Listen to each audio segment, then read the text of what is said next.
Good evening सर्व PIIT देत असलेल्या भावी शिक्षकांना. Good evening. मिशन PIIT मध्ये तुम्हा सर्वांचं स्वागत आहे. आणि तुम्ही सगळेजण गणित आणि बुद्धिमत्तेचा दररोज लाईव्ह क्लासमध्ये छान अभ्यास करतात. आजच्या सेशन मध्ये आपण बुद्धिमत्तामधील तर्कसंगती आणि अनुमान हा घटक सुभाषचंद्र शिकवत सर शिकवत आहेत. त्यातला काही भाग, काही प्रश्न आणि त्याची उत्तर 5वी आणि 8वी स्कॉलरशिप मध्ये तर्क व अनुमान अशा नावानं असतो. तुम्हाला TIITच्या अभ्यासक्रमामध्ये जर बारकाईने तुम्ही पाहिलं तर तो तुम्हाला घटक दिसून येईल. डायरेक्ट प्रश्न आणि उत्तरांना सुरुवात करूया. तरी देखील तुमचे कुणी मित्र मैत्रिणी अजून या लाईव्ह क्लासला जॉईन व्हायचे राहिले असतील तर त्यांच्यासाठी 88 06 59 70 47 या क्रमांकावर 499 एवढं नाममात्र शुल्क भरून आपला प्रवेश निश्चित करायचा आहे त्यांनी पण. आणि तुम्ही पाहिलंय की आपल्या ग्रुपला भरपूर संख्या शिक्षकांची आहे, पण लाईव्ह क्लासमध्ये बसणाऱ्यांची कॅपॅसिटी आपली जेवढी पाहिजे त्याच्यामध्ये अजून 10-5 ऍड झाले तरी काही हरकत नाही अशी आहे. त्यामुळं आपण ते प्रवेश चालू ठेवलेले आहे, बाकी काय नाही. नाहीतर आपले प्रवेश हाऊसफुल बॅच कधीच झालेले आहे. हाऊसफुल पेक्षा जास्त सुपर डुपर हिट असं आपण म्हणत असतो असे झालेले आहे. असो, चला प्रश्न पहिला. तर्कसंगती, तर्क व अनुमान मध्ये तर्कसंगती व अनुमान तुम्हाला हे शिकवलेलं आहे. फक्त माझ्यासोबत तुम्ही त्याची प्रॅक्टिस करतात. बघूया तुम्ही सगळेजण काय करतात ते. हा, रमेश हा 36 सेकंदात उत्तर आलं पाहिजे. गणेश पेक्षा, रमेश हा गणेश पेक्षा उंच आहे.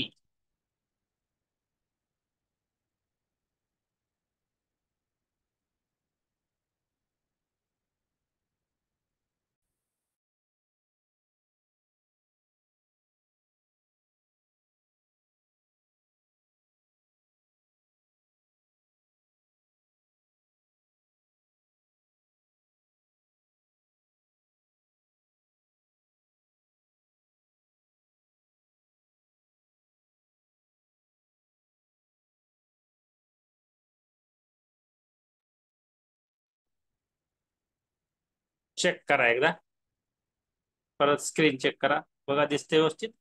हा, रमेश हा गणेश पेक्षा उंच आहे. सुरेश हा रमेश पेक्षा उंच आहे. बघा, उंच आहे. रवी हा सुरेश पेक्षा उंच आहे. रवी हा सुरेश पेक्षा उंच आहे. सुरेश पेक्षा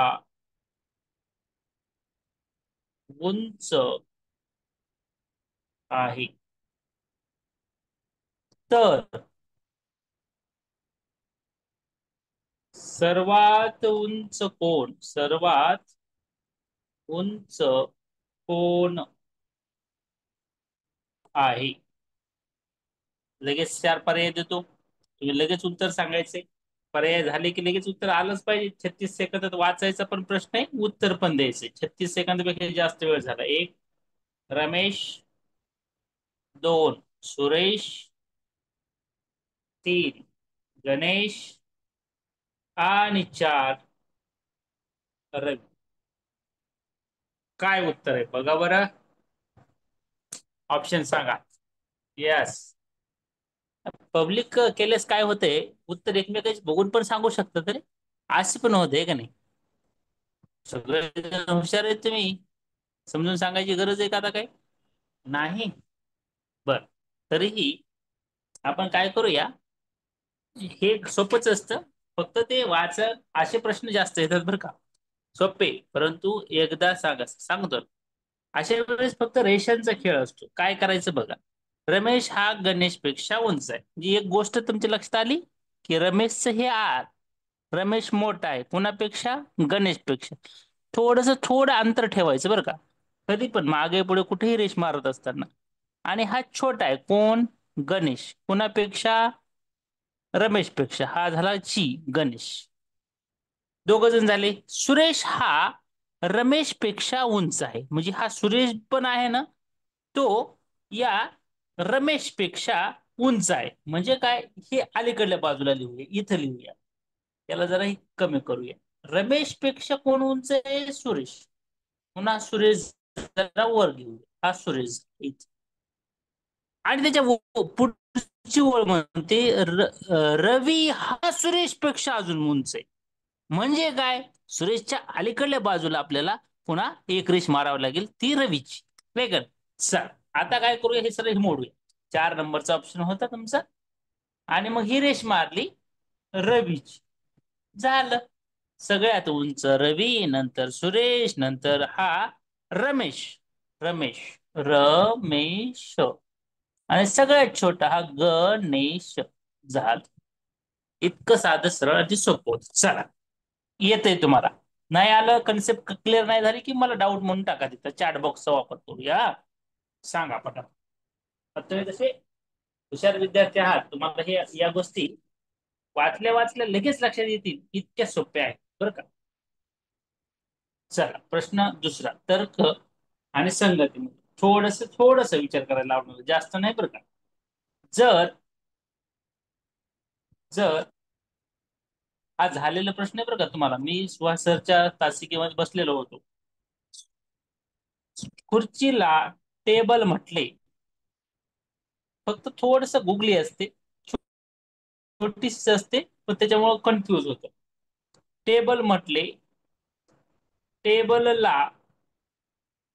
वही म्हटले, वही म्हटली, टेबलला वही म्हटली, वहीला पेन म्हटले, वहीला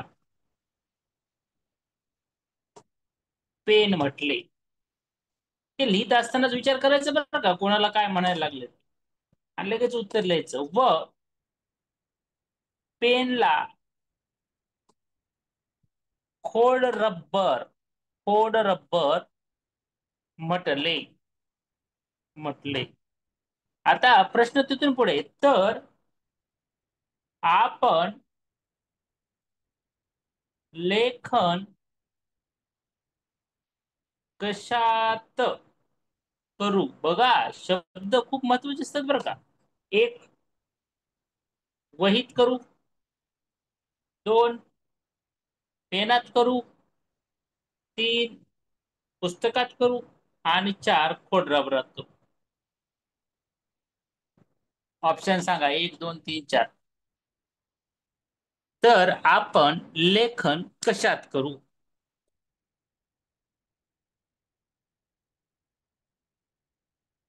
सगळेजण उत्तर द्यायला राहिले. ते खूपच सोपं वाटायला की काय हे. जायचं थोडस पुढे मग. पटापट असं रे, खरंच सोपं आहे हो. बरं, आ दोन. दोन, अरे वैशाली दोन, वैष्णवी वैभवी 2, 2, 2 करेक्ट आहे. चला, हे सोपंच आहेत ना. Correct correct. पेन आहे. कुठं होतं?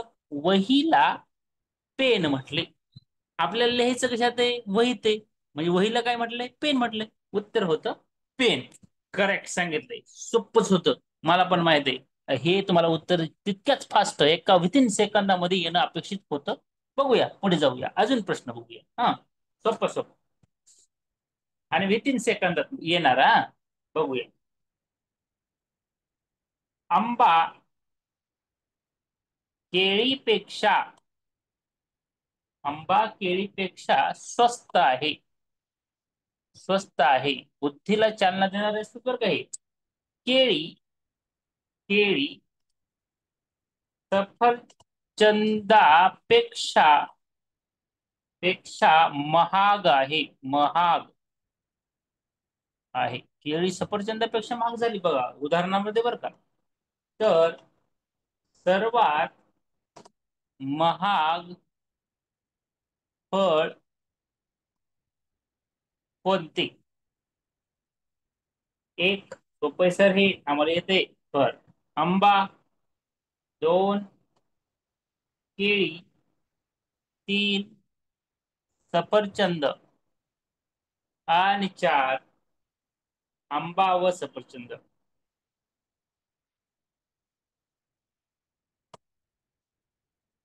कोण आहे सगळ्यात महाग? नेहाताई तू पटकन सांगा रे भाऊ उत्तर. सगळेजण माझं लिहायच्या अगोदर उत्तर. बर बर. तर हे सोपंच आहे हो. बर. ठीक ठीक. It's okay. हे सोपंच आहे. हे खरं आहे, मला पण मान्य आहे. सोपं आहे आणि तितक्या फास्ट झालं पाहिजे. यस. केळी ही महाग आहे का? तर बघा, आंबा, आंबा म्हणजे इथं मँगो लिहते, मँगो हे कशापेक्षा महाग आहे? तर केळीपेक्षा. आंबा हा केळीपेक्षा स्वस्त आहे, सॉरी स्वस्त आहे केळी, बनाना याच्यापेक्षा स्वस्त आहे म्हणजे हे महाग आहे. आणि केळी जी आहे, केळीपेक्षा, केळी सफरचंदापेक्षा महाग आहे. लक्षात घ्या, ही केळी जी आहे, ती केळी ही महाग आहे सफरचंदापेक्षा. सफरचंद. आंबा केळीपेक्षा स्वस्त आहे. हे वाक्य बघा बरं का, हे इथं गुगली आहे. आंबा केळीपेक्षा स्वस्त आहे म्हणजे काय? केळी महाग आहे याचा अर्थ आंबा स्वस्त आहे. इथं पण तेच सांगतंय, केळी सफरचंदापेक्षा महाग आहे म्हणजे केळीच महाग झाली. इथं पण केळीच महाग आहे म्हणजे काय? एकंदरीत सफरचंद आणि आंब्यापेक्षा केळीच इथं महाग आहे. इथं स्वस्त, इथं महाग, असे दोन शब्द टाकलेत बरं का. आणि फास्ट मध्ये, गडबडीमध्ये असेच प्रश्न आपले छोटे छोटे चुकतात, आहे का नाही? तुम्हा सर्वांना एक प्रश्न नेहमी विचारला जातो आणि तो प्रश्न मी परत एक वेळेस तुम्हाला विचारतो. पर्याय न देता मला उत्तर सांग, हा. आणि हा प्रश्न विचारला जातो बरं का परीक्षेत. हो का? हे काही असतं बरं का. पाच कावळे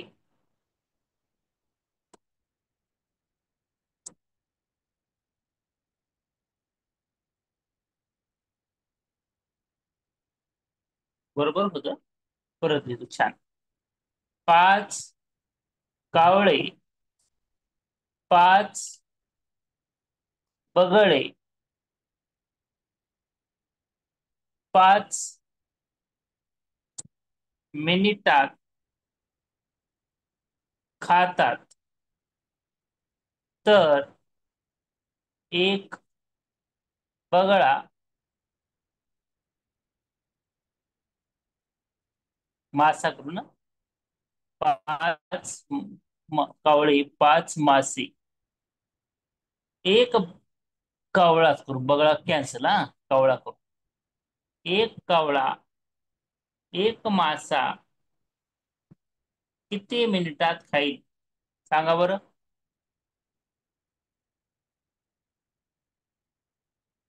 सोपाच प्रश्न असतो. आणि हा प्रश्न, असे प्रश्न सुद्धा येतात, नाही येत असं नाहीये, गमतीनं नाहीये, तर हे आहे बरं का.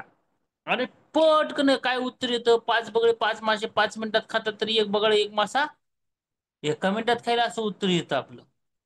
पण ते तसं नसतं.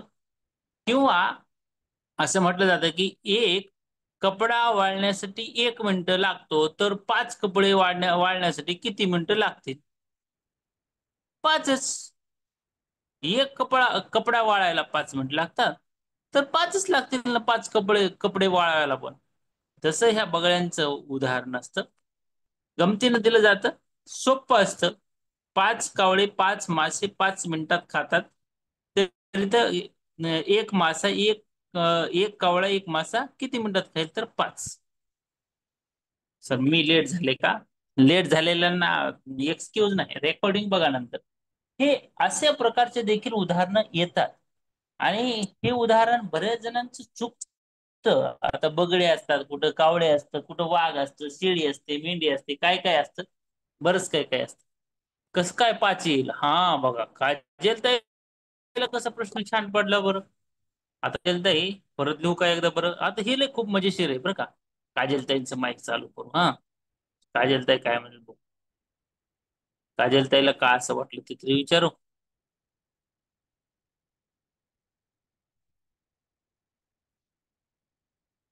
काजल ताई बोला.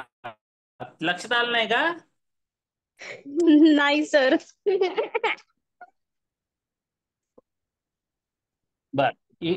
परत लिहितो, हा. आता कावळे काढून टाकून बगळेच लिहू, शब्द बगळेच असतो जास्त करून. चुकलं होतं माझं. ठीक आहे. पाच बगळे, पाच मासे, पाच 5 मिनिटात, हे उलट पण लिहितात बरं का, 5 मिनिटात खातात. तर एक बगळा, एक मासा. ताई तुम्हाला काय म्हणायचंय? सर मला असं वाटतं की 1 मिनिटात एक मासा खातो असं. किती मिनिटात खाईल? तुम्हाला तसं म्हणायचंय बघा. तर हे ताईंना जसं म्हणायचंय का, तसं बऱ्याच जणांना वाटतं बरं का, फास्ट मध्ये वाटतं. पण हा. ताई असं असं समजा की 1 2 3 4 5 हे बगळे आहेत. आणि येस त्या सर. प्रत्येक बगळ्याच्या समोर एक एक एक एक मासा ठेवलाय. Yes sir. आता हे 5 बगळे, खालचे 5 मासे पंक्तीनच बसलेत आणि हे 5 मिनिटात संपवायला लागलेत. हा. अलग लक्षात. हा. पंक्तीनं बसलेत आणि 5 मासे, 5 बगळे 5 मिनिटात खातात. तर हा एक मासा, एकच बगळा किती मिनिटात खाणार आहे? 5 मिनिटात. मग तेच उत्तर होतं ना, 5 मिनिटात. तुम्ही म्हणलं 1 मिनिटात. ओके ओके, समजलं सर. आलं लक्षात. हे पंक्तीनं येस सर. बसलेत. किंवा येस सर. दुसरं उदाहरण असं असतं की टॉवेल आहे, समजा ओला आहे टॉवेल. आणि बोलताना मी म्हटलं की हा टॉवेल वाळण्यासाठी, एक टॉवेल वाळण्यासाठी 5 मिनिट लागतील. तर 10 टॉवेल वाळण्यासाठी किती वेळ लागेल सांगा बरं ताई? 5 मिनिट. 5च मिनिट लागेल ना, कारण की 10ला 10 एकदाच वाळणार आहे. असंच येस येस असतं. सर. आपण त्यावेळेस विचार करत नाहीत, पटकन 5 10 50 म्हणून टाकतो आणि 50 उत्तर लिहून येतो. आणि नंतर लक्षात येतं की अरे काहीतरी चुकलंय आपलं. आत्ताच तुम्हाला थोड्या 1 मिनिटासाठी वाटलं की नाही 1 मिनिट असू शकतं. वेगळे येस. वेगळे त्यांचे त्यांचे क्लुप्त्या लावतात. किंवा एक बॉटल, एक मुलगा 2 मिनिटात संपवतो. तर 5 बॉटल 5 मुले किती मिनिटात संपवतील? किती मिनिटात संपवतील? 5 मिनिट. कसं होईल ताई तसं? असं का करलं तुम्ही? फक्त आकडा बदलला मी. उदाहरण तर तेच आहे. चल तेच घेऊया. आता सध्या उन्हाळ्याचे दिवस आहेत. लेकर फ्रुटी वगैरेच्या बॉटल खूप जास्त पितात. उलट लिहितो फक्त त्याला, 5 नंबर देऊन. चेतनाताई, एक मुलगा, एक बॉटल, एक पाण्याची रसनाची बॉटल फ्रुटी, पुन्हा बॉटल कशी फ्रुटी, हा बॉटल. एक मुलगा एक बॉटल 2 मिनिटात, हा एक नाही, आता 2 मिनिटात संपवतो. तर 5 मुले 5 बॉटल किती मिनिटात संपवतील सांगा ताई?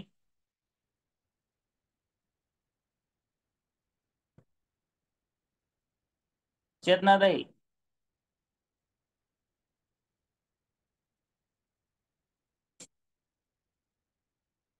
झालंय का? चेतनाताईंनी पण उत्तर दिलंय का?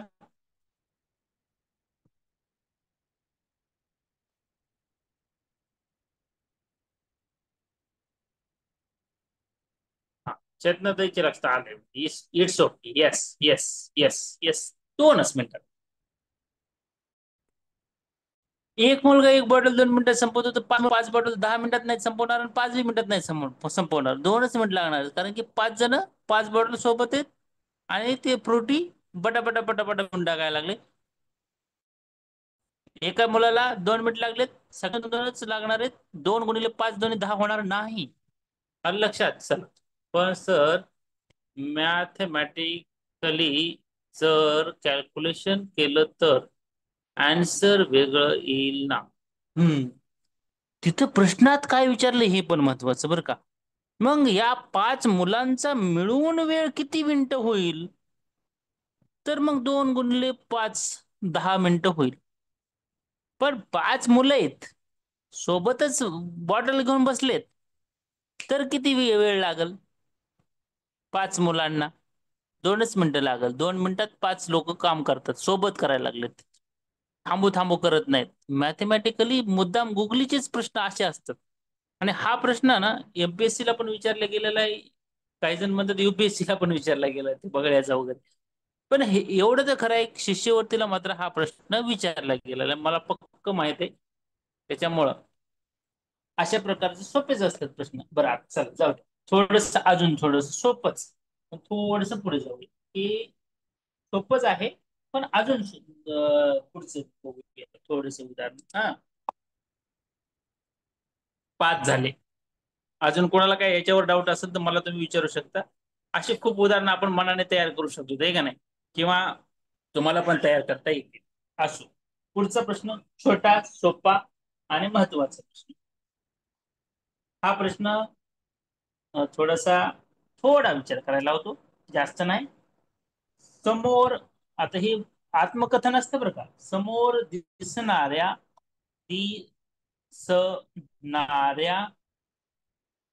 माझ्यासोबत लिहा पण हा, नंतर लक्षात आलं नाही म्हणून नका.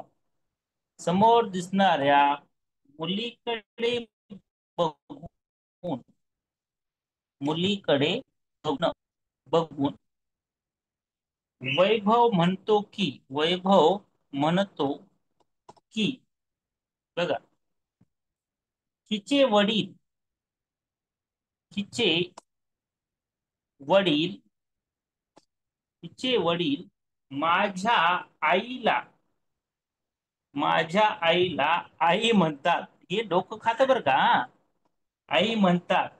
तर तर वैभवचे त्या मुलीशी नाते काय? चला, पर्याय देत नाही. तुम्हीच सांगा काय, कोणतं नातं असेल असं वाटतं तुम्हाला. बघा बरं,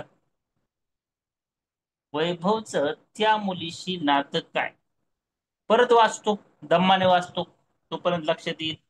आणि एका मिनिटानंतर तुमचं उत्तर जर चुकलं एखाद दोन तर उत्तर देऊया. हे पण महत्वाचं असतं. काय कुणाचं कुणाशी नातं आहे हे पण लक्षात घ्या, महत्वाचं ते असतं. समोर दिसणाऱ्या मुलीकडे बघून वैभव म्हणतो की, वैभव म्हणायला लागला, हिचे वडील माझ्या आईला, म्हणजे वैभवच्या आईला. बघा परत, समोर दिसणाऱ्या मुलीकडे बघून वैभव म्हणतो की हिचे वडील माझ्या आईला आई म्हणतात. तर वैभवचे त्या मुलीशी नाते काय?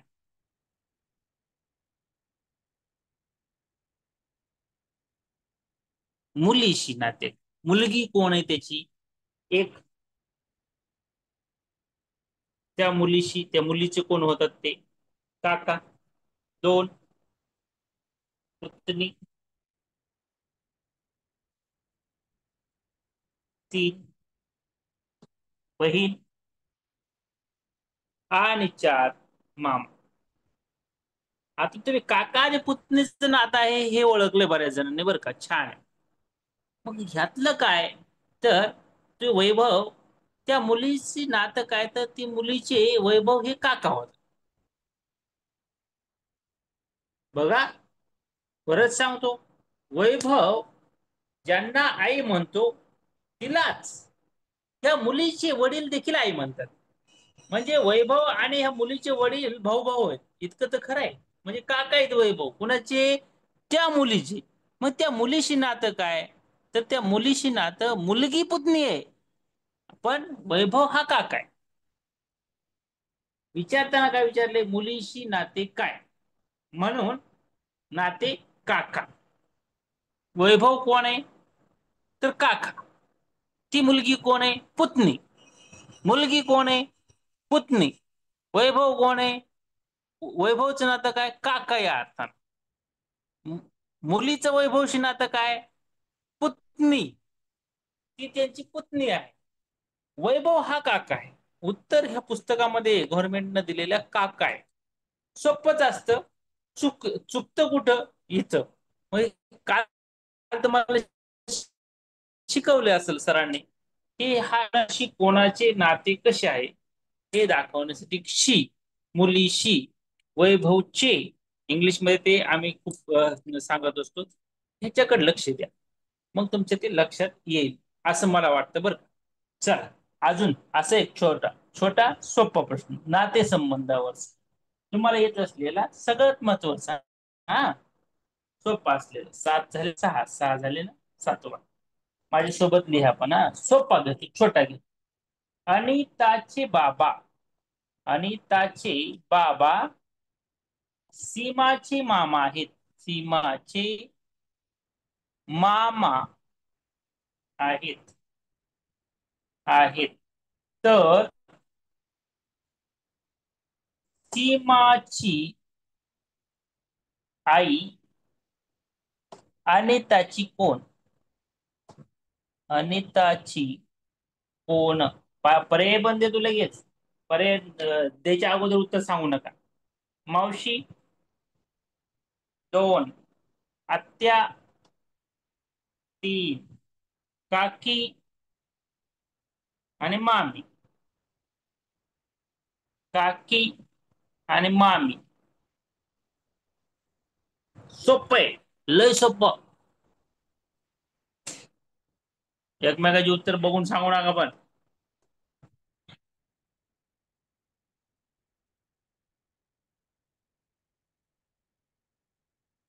अनिताचे बाबा सीमाची मामा आहेत. तर सीमाची आई अनिताची कोण? बघा, बरेच जण नातेसंबंधामध्ये चांगले आहेत बरं का माझे विद्यार्थी. तुमचं डोकं चांगलं छान चालतंय नातेसंबंधामध्ये असं मला वाटतंय. आणि महिलांचे हे उत्तर चुकत नाहीत, पुरुषांची चुकू शकतात, महिलांची चुकत नाही. आणि याचं करेक्ट आन्सर आहे आत्या. कारण अनिताचे बाबा सीमाचे कोण आहेत? मामा. सीमाचे मामा आहेत. मग सीमाचे मामा आणि सीमाची आई हे हे कोण झालेत? तर हे बहीण भाऊ झालेत ना. बघा, ही सीमाची आई. कोणाची आई? ही सीमाची. अनिताचे बाबा आणि हे बाबा कोणाचे? अनिताचे. अनिता. अनिताचे बाबा सीमाचे मामा होतात. आणि ही हिच सीमा आहे. त्या सीमाची मामा इकडे. सीमाची आई अनिताची कोण? हिचे मामा झाले, सीमाचे मामा हे. आणि अनिताची आत्या ही. करेक्ट. आलं का लक्षात थोडक्यात? मला असं वाटतं की आलं असेल. जर आलं नसेल तर ब्रॅकेट मध्ये डाऊट शब्द टाका, DOUBT. जर नसेल तर हे खूपच सोपं आहे बरं का. पण सर नाही सर, आम्हाला इतकं पण नाही सर सोपं येत. प्रॅक्टिस करा पाचवीच्या स्कॉलरशिप पासनं, पाचवी आठवी स्कॉलरशिप. हे सोपं सोपं चुकलं की मग शिक्षक होण्याचं स्वप्न पण चुकतं बरं का. हे अतिशय सोपं आहे, याच्यात एकही चुकलं नाही पाहिजे. अवघड असं काही नाही. अवघड वाटत असलं तर तिथं डाऊट टाका, डाऊट एक्सप्लेन. बरं, आधी आली. आधी का? आधी का ताई? आताच सांगितलं, परत सांगतो. आम अनिताचे बाबा. अनिता आणि हे तिचे बाबा. हे अनिताचे बाबा सीमाचे कोण आहेत? मामा. सीमाचे कोण आहेत? मामा. कोणाचे? अनिताचे बाबा. सीमाचे कोण? मामा. सीमाचे जर हे मामा असतील, इथला माणूस, तर त्याची आई कोण असेल? ह्याची बहीण असेल ना. ह्या बाबा, अनिता ज्यांना बाबा म्हणते ना, त्या बाबाला बहीण आहे ना इथं. ती सीमाची आई आहे ना. का म्हणून सीमाची आई? या सीमाचा मामा आहे ना. बघा, कुणाला बी जर मामा म्हणून घ्यायचं असेल तर बहीण असावं लागते. बहिणीला लेकर झाले तरच मामा म्हणणार. बहीण नसेल तर मामा कसं काय म्हणतील रे? साधी गोष्ट, सिंपल गोष्ट. I repeat one second, please pay attention and listen carefully. All of you. It's very important for all of you. It's not only important for exam, but also it's important for understanding the relationship between our family. महत्वाचं. मराठीत सांगतो. कधी कधी समजून घ्या, नाते अतिशय महत्वाचे असतात. परीक्षेसाठी नाही तर आपल्या जीवनासाठी. एक पहिलं वाक्य आहे अनिता. लिहिलं शब्द मी, अनिता.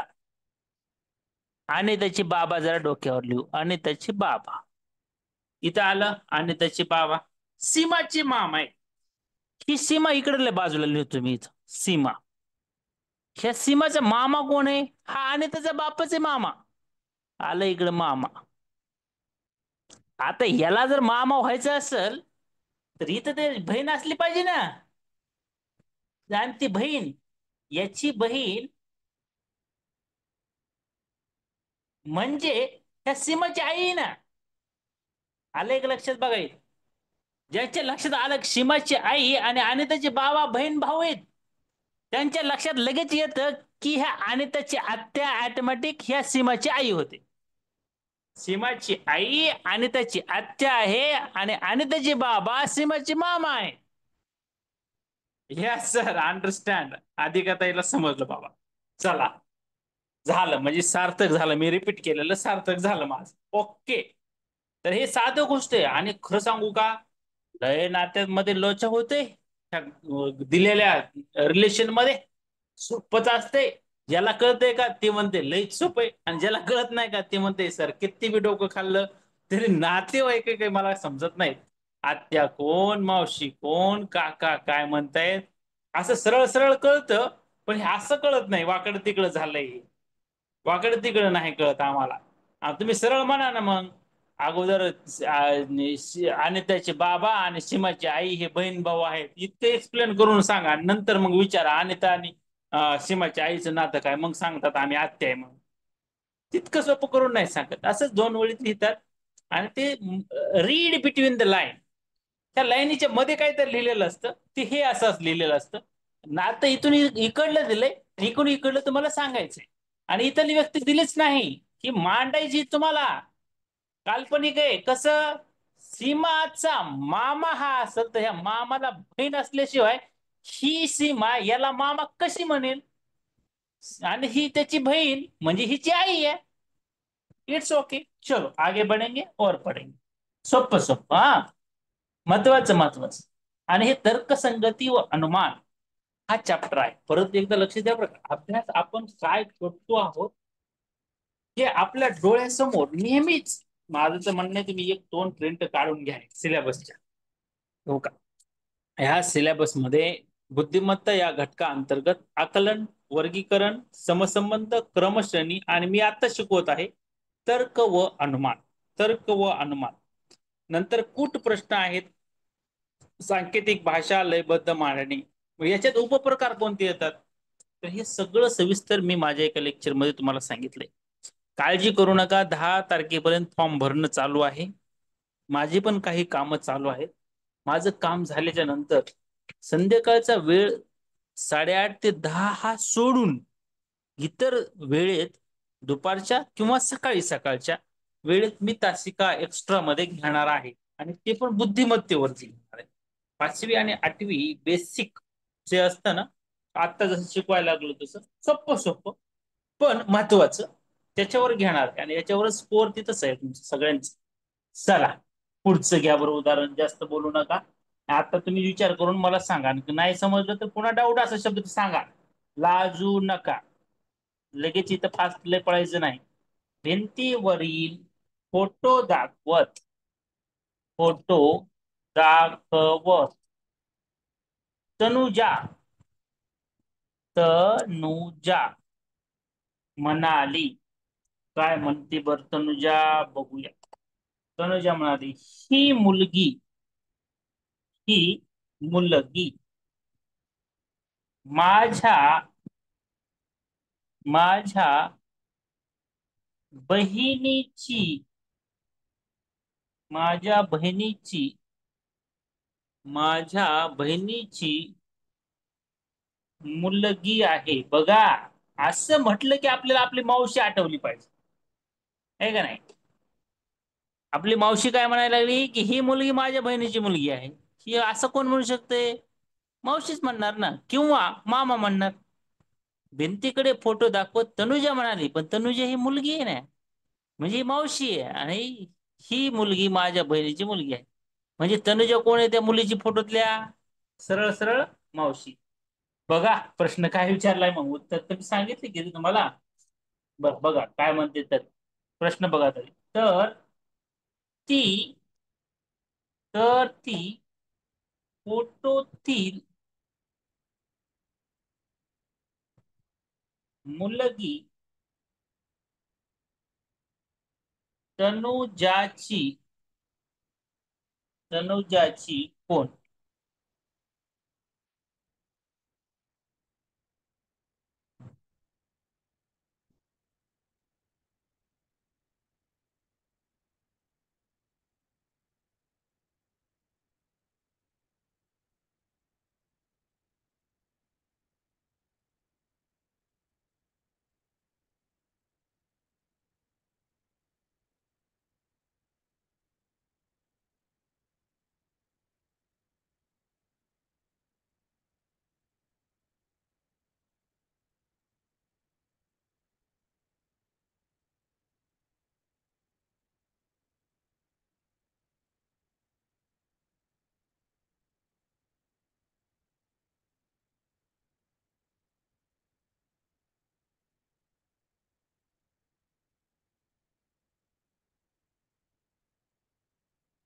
अवघड केलं का? थोडस जास्त नाही. आणि ह्यांनी ते एक्सप्लेनेशन मध्ये वेगळं दिलंय. बर.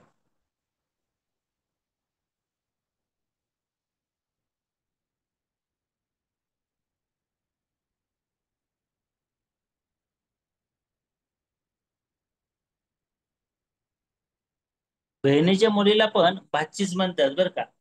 आणि भावाची जरी मुलगी असली का, तरी तिला भाची असाच शब्द आहे. आता आणि आन्सर आहेत, क्वेश्चन्स काय आहे? क्वेश्चन हा आहे की ती फोटोतील मुलगी तनुजाची कोण? तनुजाची भाची आहे, तनुजाची मावशी आहे, कोण आहे ती फोटोतली मुलगी? मावशी आहे का, भाची आहे का, बहीण आहे का, मावस बहीण आहे का, पुतणी आहे, काय आहे? तर बहिणीची मुलगी आहे, एवढं तर क्लिअर आहे ना. हे वाक्य सांगतंय ही मुलगी माझ्या बहिणीची मुलगी आहे. बहिणीची मुलगी म्हणजे भाची आहे. इथं उत्तर क्लिअर आहे. वेगळा विचार करायची तुम्ही गरज नाही. मी उत्तर सांगितलं होतं तुम्हाला. तर म्हणजे ही मावशीच असं वाक्य आपली म्हणू शकते काय म्हण मावशी? आपल्या आईकडे बोट दाखवून ही फोटोतली मुलगी, आईकडे बोट दाखवून नाही, सॉरी, आईला असं म्हणत, ही मुलगी माझ्या बहिणीची मुलगी आहे. कुणाकडे बोट दाखवील? भाचीकडे. आणि तसं म्हणेल की ही माझ्या बहिणीची मुलगी आहे, ही भाची आहे, बहिणीची मुलगी. असो, चला. सोपं होतं. त्याच्यात डाऊट असं काही नव्हतं, कारण की इथं सरळ सरळ वाक्य तसं दिलेलं होतं. आता एक अजून छानसा प्रश्न, सोपा प्रश्नाचे आन्सर तुम्हाला देतो. हा, म्हणजे डायरेक्ट पर्याय सांगता येईल. विचार करून सांग.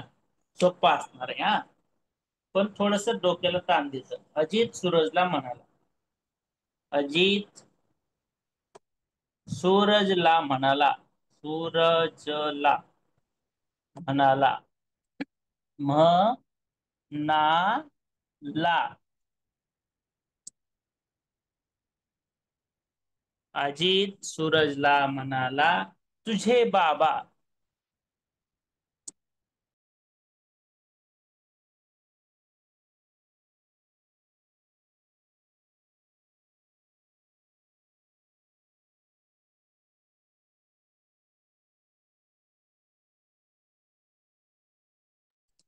हा, काय म्हणाला अजित सूरजला? म्हणाला, काय म्हणाला बघूया. सूरजला म्हणाला, तुझे बाबा. तुझे माझ्यासोबत लिहा. तुझे बाबा माझ्या बाबांच्या माझ्या बाबांच्या एकुलत्या बहिणीचे पती आहेत. एकुलत्या एकुलत्या एकुलत्या एकुलत्या एक म्हणूया आपण, यांनी दिलं नाही. पण एकुलत्या एक बहिणीचे, म्हणजे ह्याला एकच बहीण आहे. एकुलत्या एक बहिणीचे पती आहेत, म्हणजे एकच भाऊजी ह्याला दाजी आहे. आमच्याकडे दाजी भाऊजी दोन्ही शब्द आहेत बरं का. वेगळ्या वेगळ्या ठिकाणी वेगळे वेगळे वापरत असतील. तर तर अजित हा सूरजचा कोण? अजित हा सूरजचा कोण? पर्याय देऊ द्या मला. एक, आते भाऊ. दोन, मावस भाऊ. मावशीचा संबंधच नाही असं माझं म्हणणं आहे. का? एकुलती एकच बहीण आहे. दोन बहिणी पाहिजे तरच मावस भाऊ, मावस भाऊ मावस बहीण असलं ना तयार होतं. चुलत भाऊ. आणि चार, मामे भाऊ. आता हे डेंजर आहे बरं का. काय? अजित हा सूरजचा कोण? इथं कन्फ्युज आहे बघा.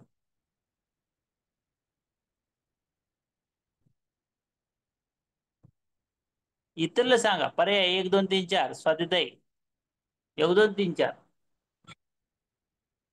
1 मिनिटाचा वेळ देतो मी आता. परत वाक्य वाचा, छान वाचा, सोपं आहे, चुकू देऊ नका.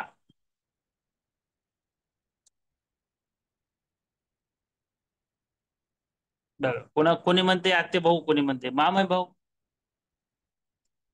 बरं, मी एकदा सांगतो माझ्या पद्धतीनं. हनुमंत सर,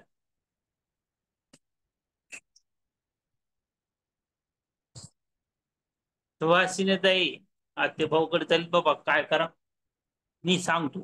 मला आत्ते भाऊ पण आहे, मामे भाऊ पण आहे, दोघं पण आहेत बरं का. आपला आपला आत्ते भाऊ ठेवायचे समोर, आपला आपला मामे भाऊ ठेवायचे समोर. आता अगोदर काय करा, तुमच्या आत्याचा मुलगा आणि तुम्ही डायलॉग करायला असं समजा, आणि एक तुम्ही आहात त्यातलं समजा. अजित सूरजला म्हणाला, तुझे बाबा माझ्या एकुलत्या एक बहिणीचे पती आहेत. Pooja, I repeat once again. Ajit सूरजला म्हणाला, तुझे बाबा. हे काही थोडस जागा रिकामीच करायला लागलेला. इथं लिहू, लिहावं लागेल. अजित आणि हा सूरज.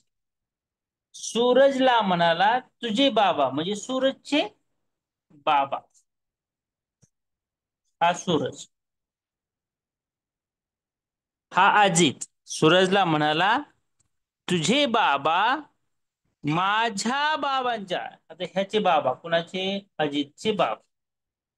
अजितचे बाबा माझ्या बाबांच्या एकुलत्या एक बहिणीचे पती आहेत. म्हणजे ह्याचे भाऊजी आहेत हे, किंवा दाजी असं म्हणूया आपण. आमच्याकडे दाजी, भाऊजी, भाऊजी शब्द आहे जास्त, महाराष्ट्रभर तोच आहे भाऊजी. कोण आहेत ह्याचे दाजी? ह्या सूरजचे वडील. म्हणजे हा सूरजचा मामा आहे. हा मामा आहे. हा जर सूरजचा मामा असल, तर अजित हा सूरजचा कोण असेल? अजित हा सूरजचा कोण असेल? मामाचा मुलगा असेल. मग मामाचा मुलगा असेल, तर मग मामाच्या मुलाशी नातं काय? सूरजचा कोण आहे? मामाचा मुलगा. सूरजच्या मामाचा मुलगा. विषय संपला. जास्त टेन्शनच घ्यायचं नाही. तुम्हाला हे बाबा बाबा लिहिलेलं लक्षात आलं का? ह्या बाबाचा हा बाबा दाजी आहे, एवढं लिहिलेलं लक्षात आलं की मग मात्र उत्तर आलं. विषय संपला.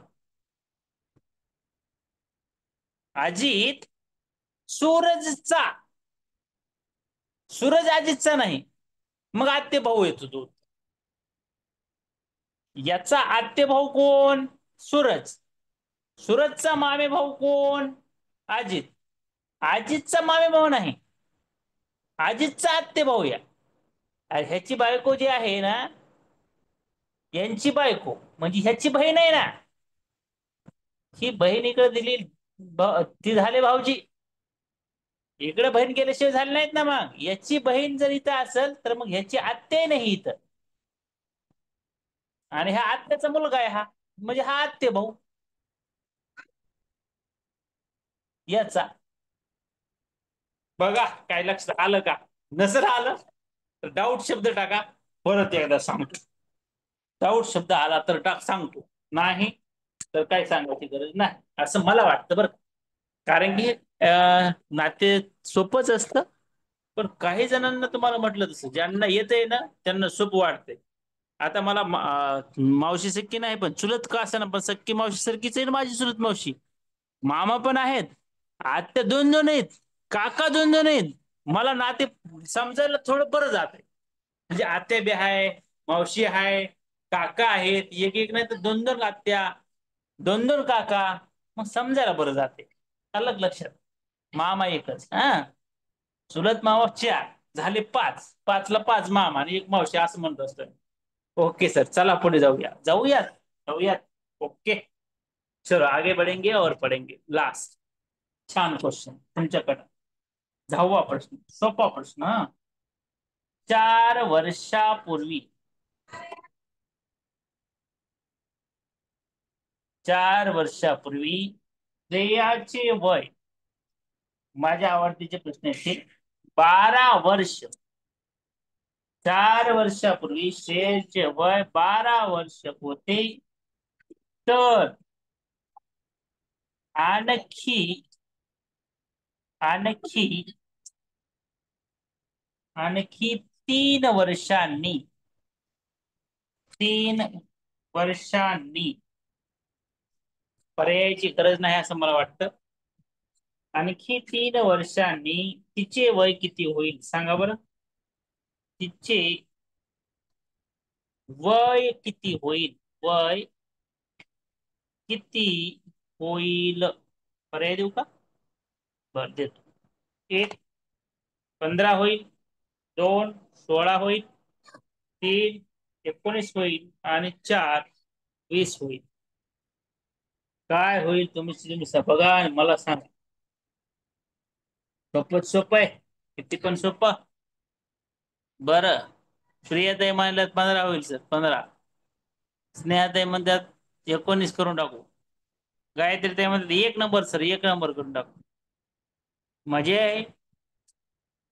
प्राणालीताई 19 म्हणतात, त्यांचं 3 नंबर आहे. वर्षाताई 3 नंबर. हर्षिताताईचं 3 नंबर. सुप्रियाताई 3 नंबर, 19. डायरेक्ट मला येईल का मेसेज? बर, श्रेयाताई 19. नाही, काही जणांनी setting to Ram sir direct केलंय काही. बघा, ज्यांनी 15 उत्तर दिलंय का त्यांनी जर लक्ष देऊन बघा. हे महत्वाचं आहे बरं का. त्यांचं उत्तर चुकलंय म्हणून म्हणायला लागलो मी. ज्यांनी 19 दिलंय का त्यांचं इट्स ओके, करेक्ट आहे.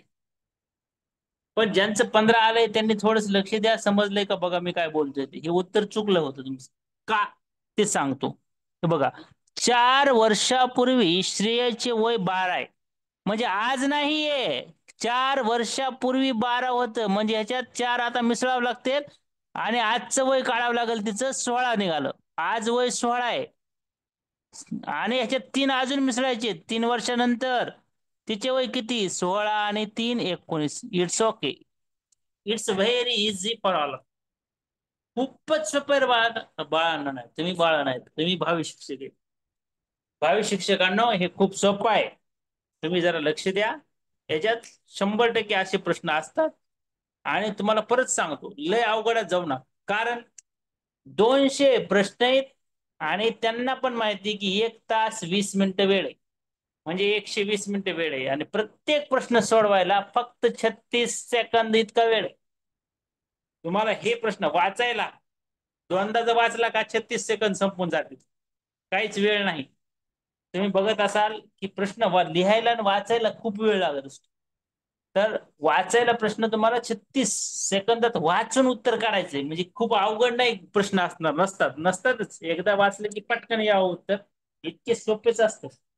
पण ते समजलं तर, नाही समजलं की मग लय अवघड होत. अजून एक छानस असंच गणित देतो, सोपंच गणित हा. गणित हे तर्क आहे सगळं, तर्क अनुमान आहे हा. बघा, माझ्यासोबत लिहा. अरुणा व वैष्णवी, अरुणा व वैष्णवी यांच्या वयाची बेरीज, यांच्यात क्रॉस झालं का थोडं काय होत, यांच्या वयाची बेरीज 35 आहे. 35 वर्षे आहे. बघा आता हे महत्वाचं बरं का, माझ्या आवडतीचे गणित आहे ते. अरुणा ही अरुणा ही वैष्णवीपेक्षा 5 वर्षांनी मोठी आहे. 5 वर्षांनी मोठी आहे. मोठी आहे. तर अरुणाचे वय किती, पर्याय लिहू द्या, लगेच उत्तर काढू नका, लय हुशार पण होऊ नका. 1 15, 2 17, 3 18 आणि 4 20. सांगा.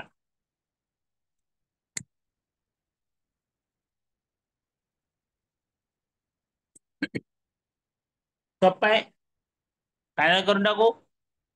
वर्षाताई म्हणतात 20च करून टाकू. अर्चनाताईचं पण 20 आहे. बरं, वैष्णवीताई 20. Yes yes yes. नेहाताई 20. डाऊट, चेतनाताईचा डाऊट आहे. डाऊट म्हणलं की मला आता धसकन करायला लागलं बघा का. तर सोपं आहे, आणि हे तुम्हाला जर इथं डाऊट येत असेल तर मग पुढे अवघडकडे गेलेस तर लई डाऊट येणार आहे. तरी चेतनाताई परत तुम्हाला सांगतो समजून. काय असतं अशा गणितात, आपण लक्ष द्यायचं. कशाकडे लक्ष द्यायचं, या बेरजेकडे पण लक्ष द्यायचं, नावाकडे लक्ष द्यायचं. अरुणा व वैष्णवी यांच्या वयाची बेरीज 35 वर्ष, म्हणजे हे एक्स अधिक वाय बरोबर 35. हे तर क्लिअर आहे. आता समजा या ठिकाणी एक वैष्णवी आहे आणि एक अरुणा आहे, एक्स आणि वाय. पण इथं काय दिले पुढचं वाक्य, अरुणा ही वैष्णवीपेक्षा 5 वर्षांनी मोठी आहे. एक्स अधिक 5 आणि अधिक हे समजा वाय बरोबर 35 आहे. बघा लक्षात घ्या. म्हणजे काय होणार आहे, याची आणि याची किंमत आपल्याला समान करायची, त्याच्यामध्ये हे 5 मिसळायचे. म्हणजे आपण 15 अधिक 15 जर केलं तर उत्तर काय येणार आहे, 30. 15 अधिक 15 केलं 30, आणि या 15 मध्ये जर 5 मिसळले म्हणजे 15 अधिक 5 हे झाले 20, आणि हे झाले पुढचे 15. 5 वर्षांनी जी मोठी आहे का तिचं वय 20, आणि जी कुठे गेली वैष्णवी, वैष्णवीपेक्षा 5 वर्षांना मोठं कोण आहे, अरुणा. विषय संपला का, येते का थोडस लक्षात. बोटावर कॅल्क्युलेशन करण्यासारखं, हे काय एक्स वाय झेड असलं काही लिहून द्यायची गरज नाही, इतकं सोपं. 35 वजा 5 जर केले तर उत्तर येते 30. 30 हे दोघा जणांना डिवाइड केलं, 15 15 केलं, उत्तर आलं लगेच. हा 5x, 5x नका करू, 5x केले की ते गुणाकार होते. 5x नका करू, x अधिक 5 येते. 5x केले की गुणाकार होते, गुणाकार नाही करायचं आपल्याला. तसं नका गडबड करू, ती पण नका गडबड करू. हे सरळ सरळ इकडे लक्षात ठेवा. दोघायला 15 15 देऊन टाकले आणि एकाला 5 जास्त दिले. आकडा इथे छोटा होता, 35 होता, तुम्हाला डोक्यात राहावा इतका सोपा होता. चेतनात आहे बघा, 35 हा आकडा आहे, म्हणजे 20 आणि 15 मिळून होणार आहेत 35. ज्याचं वय 5 वर्षांनी जास्त आहे त्याचं वय 20 आहे, आणि दुसऱ्याचं वय 15 आहे. अशा वेळेस काय करायचं, आपलं वय आणि आपल्यापेक्षा 5 वर्षांना कमी वय ज्याचं आहे त्याला कन्सिडर करायचं. आणि इथं पर्याय बघायचे. समजा 15 15 अधिक 20 केलं की 35 होणार आहे. पण आपल्याला विचारलंय अरुणाचं वय, आणि अरुणा तर ह्या वैष्णवीपेक्षा 5 वर्षांना मोठी आहे, म्हणजे काय हे येणार नाही.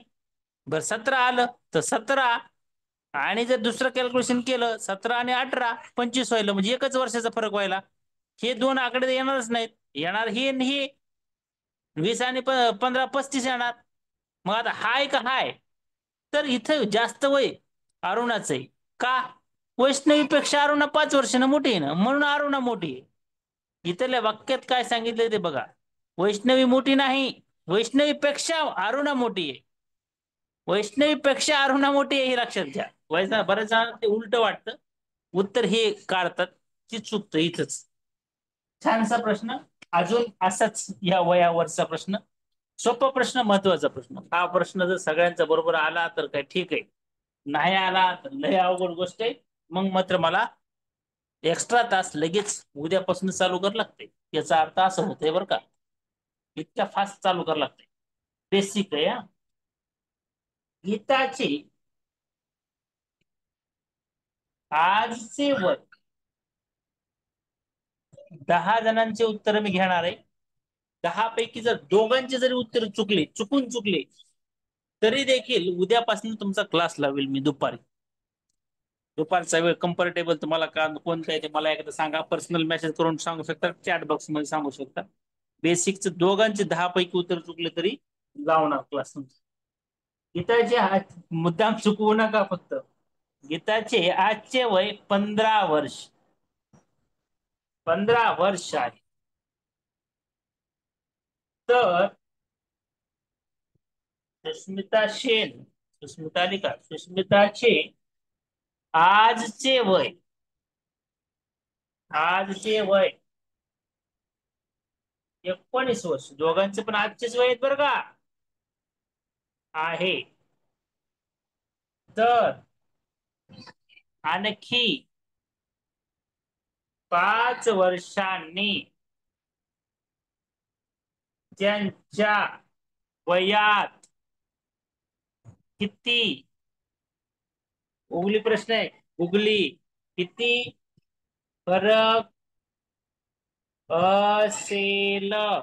पर्याय लिहू द्या मला. 1, 23, 2, 9, 3, 4 आणि 4 नंबरचा पर्याय म्हणतोय 5. पर्याय बघा, पर्याय सांगा मला. आकडा सांगू नका, पर्याय सांगा. पर्याय सांगा किती वयाचा फरक असेल. तुम्ही जर आकडा टाकताय तो पर्याय धरील बरं का गृहीत मी. पर्याय गृहीत धरील. हा, मायाताई म्हणते आता option number 3.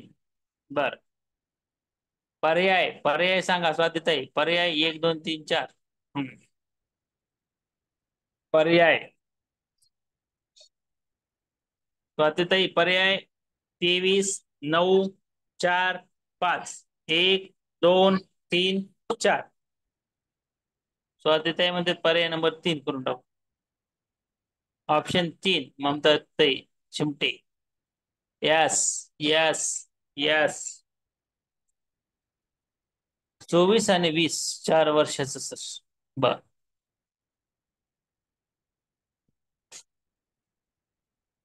Yes, yes, yes. Option number 3. चला, सर्वांची छान उत्तर बरोबर आलेत.